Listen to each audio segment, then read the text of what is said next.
Hey, while we're waiting and still trying to get more on this and the cleaning off the track, the Supertrucks are getting ready to come out here, and the guy that won the first championship in this series is one of those invitational racers who are here this afternoon. So let's go down and meet Mike Skinner right now. Ken, the 1995 Supertruck champion, Mike Skinner, sitting in his truck. Mike, first of all, great season. Thank you very much. We had a lot of fun. What do you expect out of this racetrack today, and did you watch what just happened here in the dash race? Nah, we didn't watch a whole lot of it. We was in there watching some of it on television, and you know, those cars handle a lot different than these trucks do.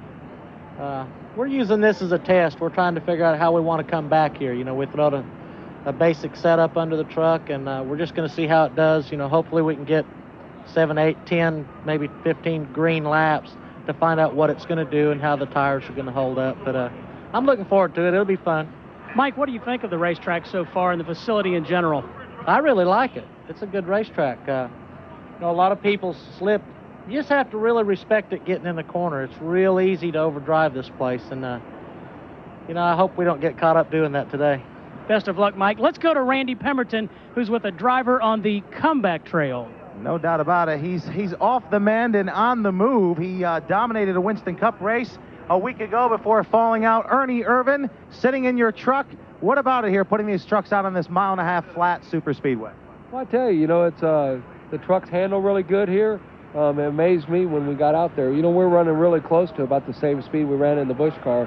Obviously, my Busch car didn't go very fast. So, you know, but it was exciting, and I don't see any problem running the trucks here.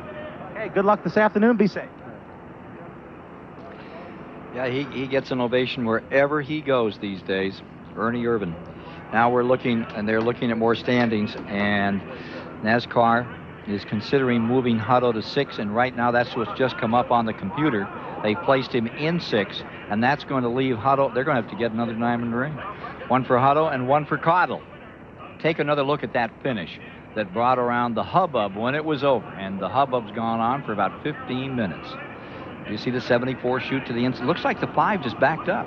Yeah, it did. Something happened to him on that restart. He just didn't get the kind of start that he would like to have had. And boom, in the wall she went. Jacob Hobgood was credited with 10th position, that guy that was up in front. So there you see part of the fountain service at the new motorsports complex here in Homestead, Florida. And right off to its left is what all the folks in town. Ralph Sanchez says, we did it together. The community did it, and the folks out here in the elevator, and it's all local support and so forth. We're going to call that Lake Sanchez for Ralph. And you know, it's one thing to come here and enjoy the physical facility, but for this to have been the first race and to have had it been so competitive all the way through, and to have this dramatic finish not only for the championship but for the race itself, what an inauguration to this speedway. Well, we're getting an official word now. It is down and short. NASCAR moving Hutto to 6, which makes it a tie for the championship for 1995.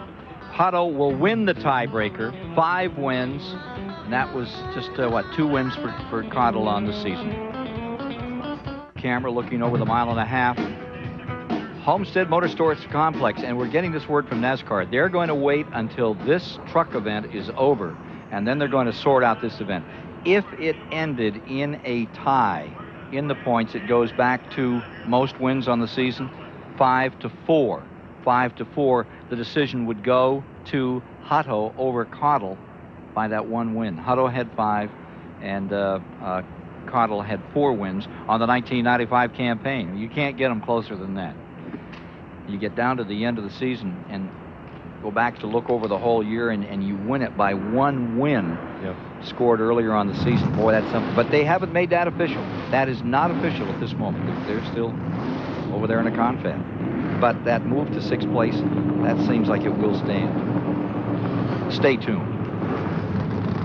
Getting a look at the trucks here. They're lined up, sitting on the grid.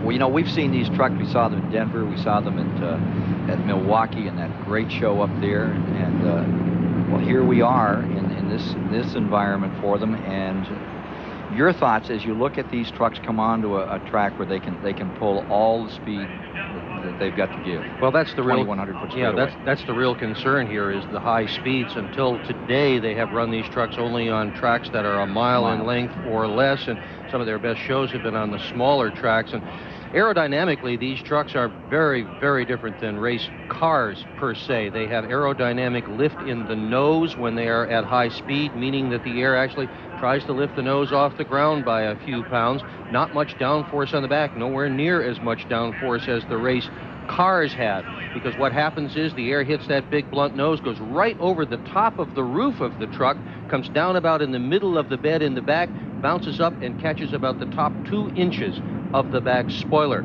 So this is a bit of an aerodynamic experiment to see how they will work at this high-speed new track in Florida. And let's talk about how they're going to line them up for this event, this very special event, to let the Super Trucks, the Craftsman Super Trucks, out here and see what they're going to do. For the grid, for this race, let's take a look at row number 1. And as we understand it, Mike Skinner is going to, correction, they're going to put Jimmy Hensley into the first row with Ernie Irvin alongside. That's row 1. Hensley, who can drive anything and drive it well, and you know the story of Ernie Irvin and this incredible comeback. Row 2 is going to be Mike Chase, and Jeff Bodine is there with his own truck, number 7. Going to row 3, and there you have John Nemechek in a Chevrolet, and Michael Doken in a Chevrolet as well, number 64. Looking at row 4, this is Rick Carilli. This is this big star from the West out of Denver, Colorado. He's pretty much owned that track out there in Denver. He's run everything. He's won the Winston West. Watch for him today. And Butch Miller, who gave so many great races to this season's success of the Craftsman Series. Butch Miller out of the Midwest. Wonderful to see him run. Then you've got Mike Skinner, the man himself, that won the series title, and Ron Esau has come all the way from California. Give it a shot. Hey, it's going to be fun.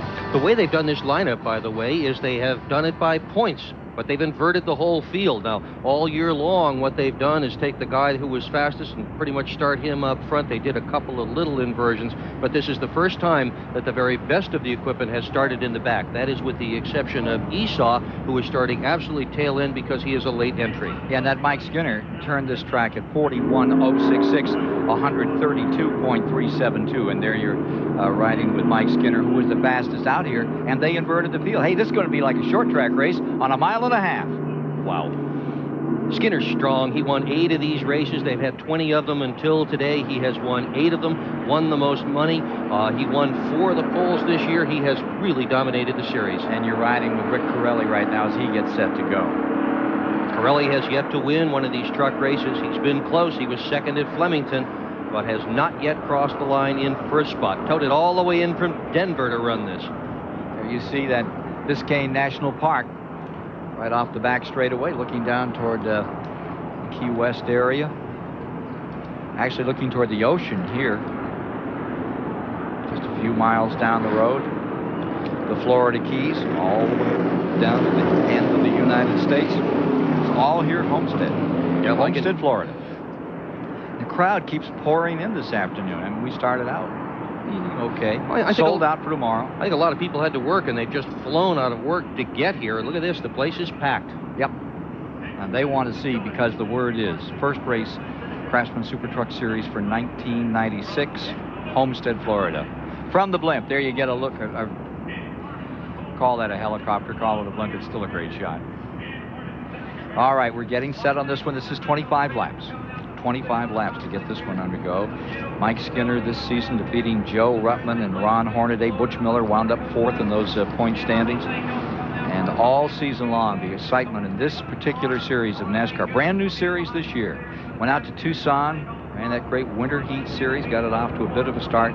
But from the moment they cranked them up, time after time sold out. That crowd in Milwaukee, that standing ovation at the end of that race. And I think it was for the entire field. It was so amazing. At Mesa Marin, they sold out. They have set records virtually every place they have run. They ran at Phoenix last weekend, and they drew a tremendous crowd there for their race on Saturday. Huge crowd. And not a bad crowd for the first day here on a Saturday afternoon in Miami. Grand National going to appear tomorrow. They'll decide all of their points, all the point battles, although it's pretty much decided up in front. Johnny Benson is the champion. He's going to move on to Winston Cup, but there's a lot of guys that have said, like Mike McLaughlin, they're going to stay in Grand National at least another 2 years. They're happy there. And from second on back, the points are very much at issue in that Grand National division. Okay, we're getting set to go here. Truck racing's the story right now. We get ready to turn them loose. have ourselves some fun with the Super Trucks of NASCAR in their first time on a 1.5 miles. Dodge on the pole with Jimmy Hensley.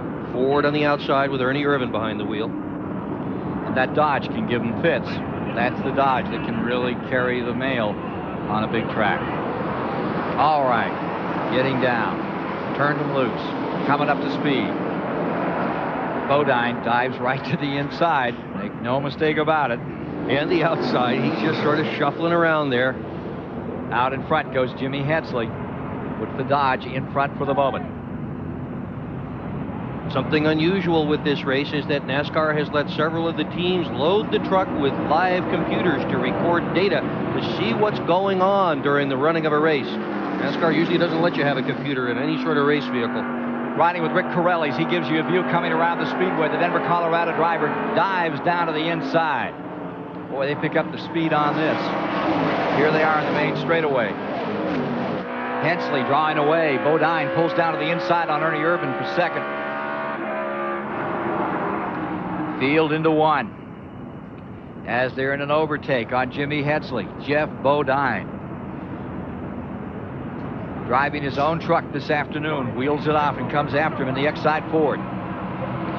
Back straightaway. And the fans are on their feet. No one sitting down on this one. Here comes Ernie Irvin and Skinner down to the bottom. Close competition. Sure, we're just going to go down and see how they feel and so forth. Oh, yeah. They dropped the flag, and if it was for $5, here comes Ernie Irvin. They'd put it all on the line. If there was nobody here, these guys would race all day.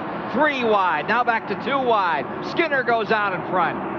All the way from the back, Mike Skinner to the front. Mike Chase now in second spot. That's what we're used to in this particular series. Ernie Irvin up in there, Mike Skinner, Jeff Bodine. Or any series where there is a black vehicle with a white or a silver number 3 on the door. Bodine slipping back. Now he's starting counter again. Here he comes. He's under Jimmy Hensley. That little Dodge number 30 at Milwaukee just put on such a show with Hornaday and Skinner. 30 laps they fought. And as I say, at Milwaukee on that mile, an entire crowd stood up as one. And they must have applauded for 5 minutes. It was some performance, and it was an eat-your-heart-out kind of race. Here's Butch Miller's number 98. He seems to have found a place. They had 13 different champions from major American racing series, all in the Craftsman Supertruck series last year. So much great racing talent. And to see Sammy Swindell run against Butch Miller, that's as good as it gets for me. All right, Skinner out in front. Here he comes, leading the pack. Any report of smoke out of the number 1 truck? That's Mike Chase. Scoop Vessel's machine. He was one of the originators of this truck series. 3 of them got together and decided we ought to race trucks. Then they realized that NASCAR could really do it right and handed it to NASCAR. Oh, yeah, there's that smoke. Vessel's Jim Venable, Dick Landfield, all part of the original group that began this truck series. Jeff Bodine on the low side now, getting it done. Butch Miller in the 98 car. That's the same car, or same truck. Sorry, truck. Oh, wow. Skinner comes across in first. Bodine is second. Ernie Irvin up to third. And back comes Jimmy Hensley with that Chrysler. I tell you, they are having one good time. But they've had a good time wherever they've gone this year. It's been good, close racing, but everybody's had a lot of fun, too. It's been an interesting experience to throw so many diverse racers together in a single series, and everybody has gotten along just fine. Nobody's punched anybody else in the nose at all. Oh, I'm not so sure about that. There have been some moments. You get Joe Ruttman and you get Swindell, and they may put a black flag out on that number 1. When the PJ drove throughout the season, looking like it's having some problems, getting some smoke out, and they don't want to grease this one up. Jimmy Hensley pulls up on Ernie Irvin in a battle for third. The NASCAR Supertrucks taking a good hard look, and there's that number 30. Ford versus a Dodge. Yep. And that number 30 with Jimmy Hensley. Anybody wants a driver, they turn to Jimmy Hensley. he is the journeyman driver of NASCAR these days. Put him in a Winston Cup, put him in a Grand National, put him in the Supertruck, put him in anything, and he'll bring you home a race car, or he'll give you a race. And that truck is absolutely loaded with electronics. The engineers from Dodge were here all morning wiring that truck up. It had so much stuff on it, even the crew chief couldn't list everything that they're monitoring during the running of this race. Rick Corelli pulling up on Butch Miller in that crowd a little further back. You see Butch Miller. Now Rick Corelli just eased on back, takes another look from the inside. Rick Corelli, whose car owner owns that Denver National track, Colorado National, and they packed it. They had, what, 15,000. They're trying to add 7,000 or 8,000 seats in there for the Super Trucks to come back in 1996. Big success in Colorado. Wherever you go, you find truck country in the United States, and this NASCAR Super Truck Series seems to fill the bill. Rick Corelli in 7th spot. Remember, he made a run in the Winston Cup for Rookie of the Year. Fell short, but he's been a Winston West champion, been champion of that track in Denver. Beautiful 3/8. It's one of those tracks that has one of those where you can take two different sets. You can take a high groove, which is almost a different bank from the low set. Take your choice, you can fly there. Ernie Irvan running in 4th spot. And nobody is sitting down. I think the mere fact that Ernie Irvan elected to come down here and give it a go with that number 28, and people are, he is just so much a part of NASCAR racing today. His phenomenal comeback. And the last runs of the season, wasn't it fun to watch him with Earnhardt? Earnhardt treated him with respect. He knows about this one, I think. And Earnhardt wasn't kidding. He was trying to beat Irvan in that last show, but he waited on him because he figured that he might not see him in the blind spot. Well, Irvan says he knows exactly where people are on the left side of that truck. He's got a little mirror on the side of it. He uses a pair of glasses that gives him very good depth vision. He said, hey, from your helmet back, nobody can see back there. No one has eyes behind their head. And Ernie Irvan is very insistent he has as good peripheral vision as everybody else. He says he hears trucks beside him. He can feel them.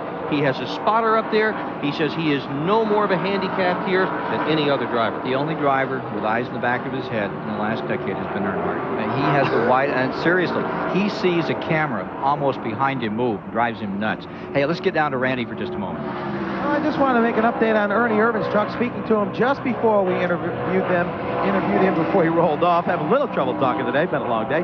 But Ernie Irvan said the body on this truck has not been massaged. Now these trucks, they do have templates. They have to fit the standard configuration of whether it's a Dodge or a Ford or a Chevy. Bernie said the body is not necessarily massaged. So as we see Skinner and Jeff Bonai pulling away from this pack behind, we see that aerodynamics already making a difference in the truck series as well. So they do massage these bodies, and this is not one of the better ones. Kind of a short track truck for Ernie. Caution is out. Caution's coming out. Caution is out. Mike Skinner leading. Bodine is second. Ernie Irvan third. Hensley fourth. We'll take a quick break and be right back. Butch Miller is in fifth. And then following in sixth is Nemechek, followed by Carilli. Doken back there behind him, and Ron Esau. We'll take a quick break and then be back with you with more of the Super Truck first showing at the Homestead Motorsports Complex.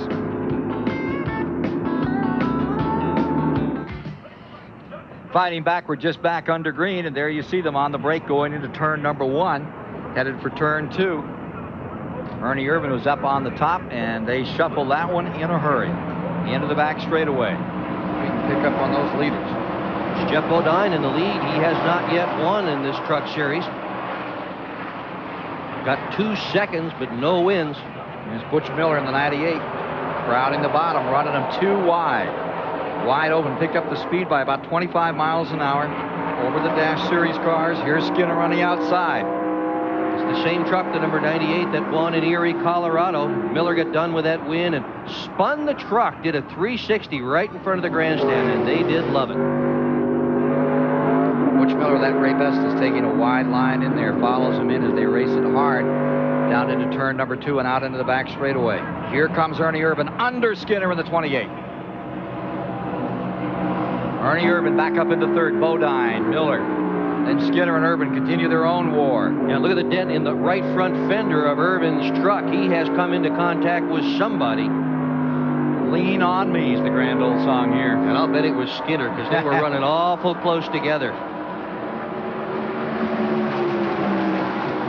having a great time. That's the postcard from Miami these guys will be sending home. Wish you were here.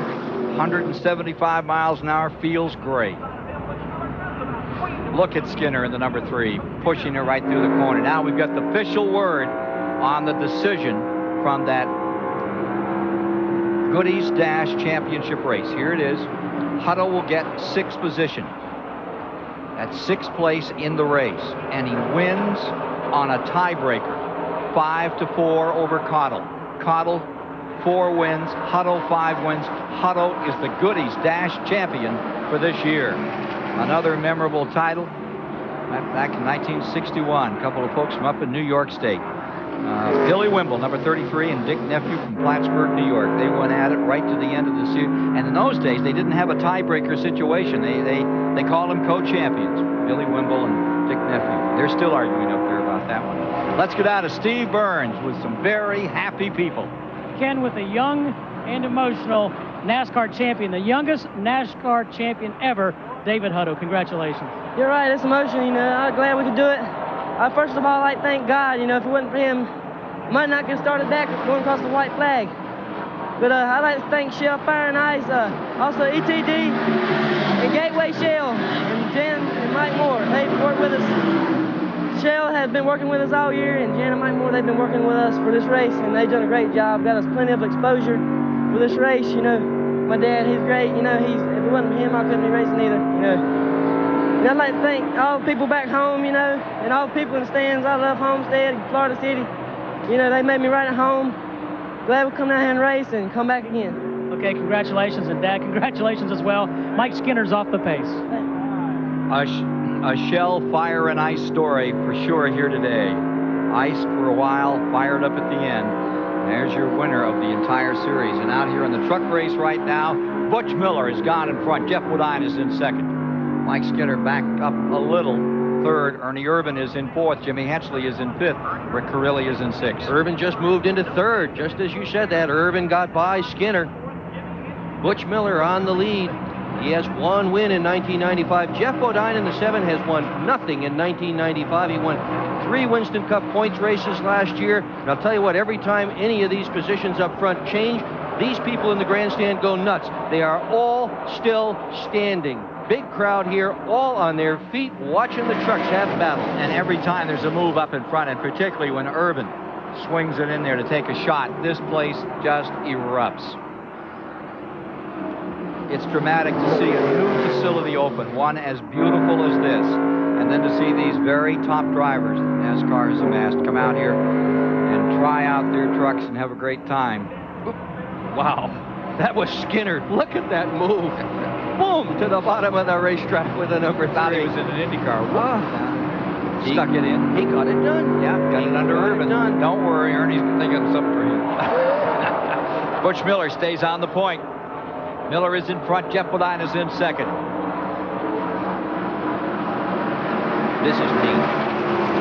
Skinner in 3rd, and here comes Bodine to the bottom. Miller dropping back into 3rd spot.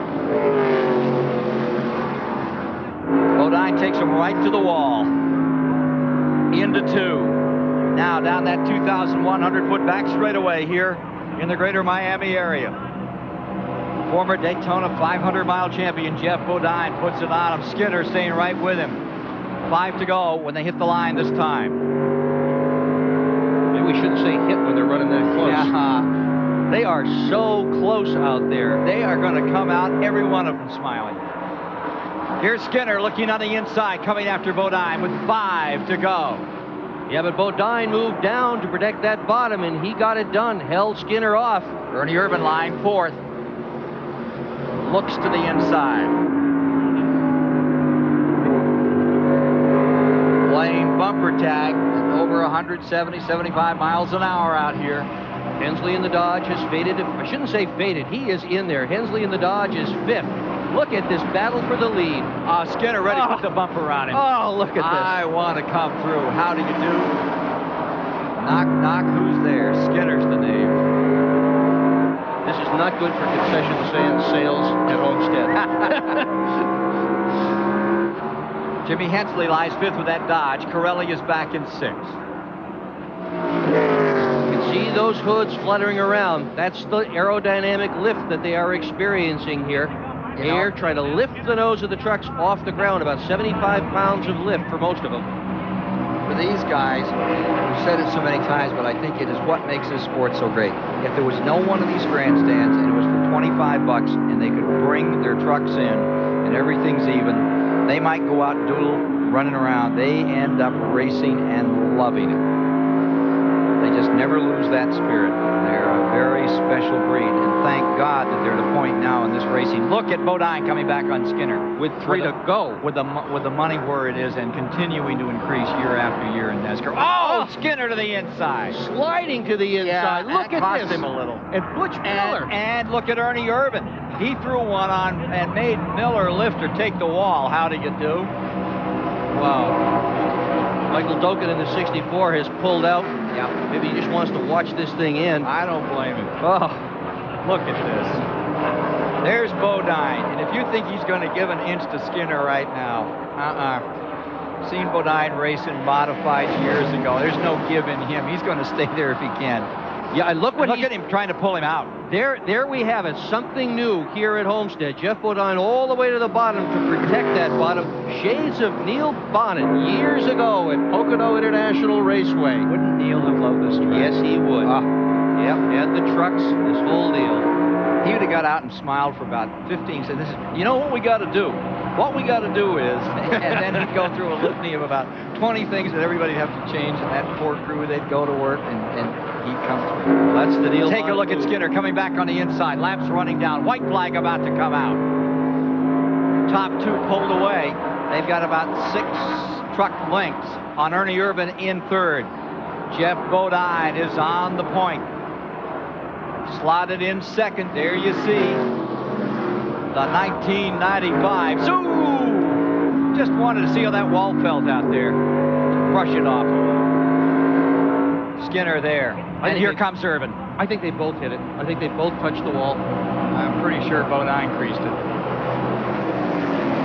Coming down, checkers about to fly. The NASCAR Supertrucks coming to the line. They're going to open their season on this 1.5 miles. That's the word we get. And here comes Skinner trying to push him out. Crowd is on their feet and screaming. To the stripe, Jeff Bodine, Skinner, Ernie Irvin, Miller, Jimmy Hensley, Rick Corelli across the stripe.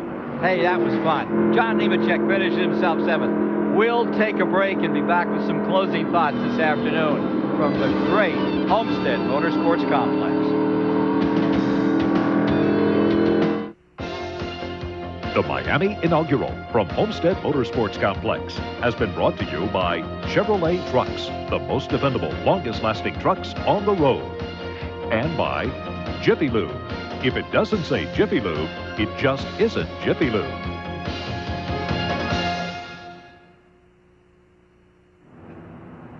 Welcome back, everybody, to Homestead. Jeff Bodine, the winner. What a battle with Mike Skinner, Jeff.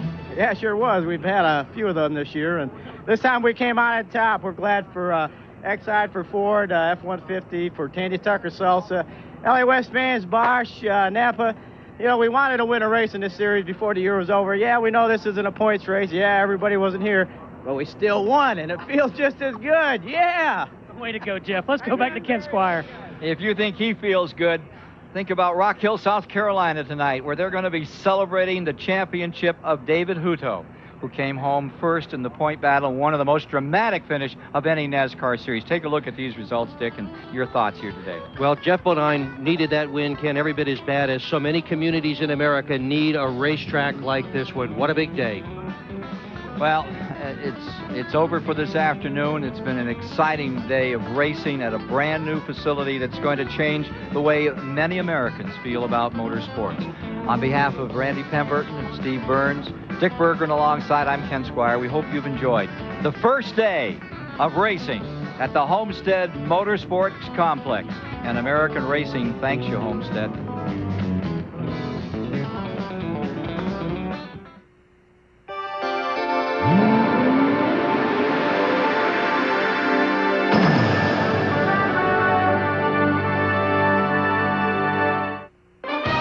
leading sports television into the 21st century, this has been an exclusive presentation of Turner Sports.